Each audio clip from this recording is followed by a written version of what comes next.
नमस्कार दोस्तों, जैसा कि आप जानते हैं, जीवन में हम अक्सर ऐसी परिस्थितियों का सामना करते हैं जहां हमें दो रास्तों में से एक चुनना होता है। एक रास्ता हमें दूसरों की मदद करने का मौका देता है, जबकि दूसरा रास्ता हमें खुद को बचाने का। ऐसे समय में हम क्या चुनते हैं?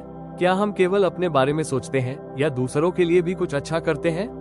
किसी ने क्या खूब कहा है, जंगल में जो सीधे पेड़ होते हैं वो सबसे पहले काटे जाते हैं, और जो टेढ़े मेढ़े होते हैं वो सदियों तक खड़े रहते हैं। एक कहानी की शुरुआत। एक बच्चा अपने पिता के साथ जंगल में घूमने के लिए गया। वो दूर से देखता है कि एक शेर एक हिरण का शिकार कर रहा है। बच्चे के मन में करुणा का भाव उठता है। वो अपने पिता से कहता है, बच्चा, पिताजी, ये हिरण तो कमजोर है और शेर इसे खाने जा रहा है। हमें इसे बचाना चाहिए। पिता मुस्कुराते हुए जवाब देते हैं, पिता, लेकिन बेटा, वो शेर भी तो है। अगर तुम हिरण को बचाओगे तो शेर के लिए बुरे बन जाओगे। अब बताओ, इस परिस्थिति में तुम क्या कर सकते हो? ये सवाल सिर्फ बच्चे के लिए नहीं, बल्कि हम सबके लिए सोचने वाला है। एक जगह जहां हम किसी का फायदा कर रहे होते हैं, वहीं दूसरी जगह किसी का नुकसान। जैसे सिक्के के दो पहलू होते हैं, उसी तरह अच्छाई और बुराई के भी। तो सवाल ये है, क्या ऐसा कोई तरीका है कि हम किसी की मदद करें लेकिन किसी को नुकसान न पहुंचे? बात उस समय की है जब गुरुकुल में शिक्षा दी जाती थी। एक युवक जिसका नाम राम था, बचपन में ही अपने माता पिता द्वारा गुरुकुल भेज दिया गया। वहां उसे सिखाया गया, हमेशा भलाई का काम करो, सबकी मदद करो। ये ज्ञान राम के मन में गहराई से बैठ गया। गुरुकुल से लौटने के बाद उसने अपने गांव में हर किसी की मदद करना शुरू कर दिया। लेकिन धीरे धीरे उसने सुना कि गांव के कुछ लोग उसका मजाक बना रहे थे। अरे, राम तो बेवकूफ है, इसका फायदा उठाओ, ये किसी का काम मना नहीं करता। ये सुनकर राम का दिल टूट गया। उसने निश्चय किया, आज के बाद मैं किसी की मदद नहीं करूंगा। वो युवक जो कभी दया का सागर था, अब कठोर हो चुका था।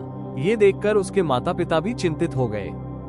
एक दिन राम के माता पिता को पता चला कि पड़ोस के गांव में एक बौद्ध भिक्षु आए हुए हैं।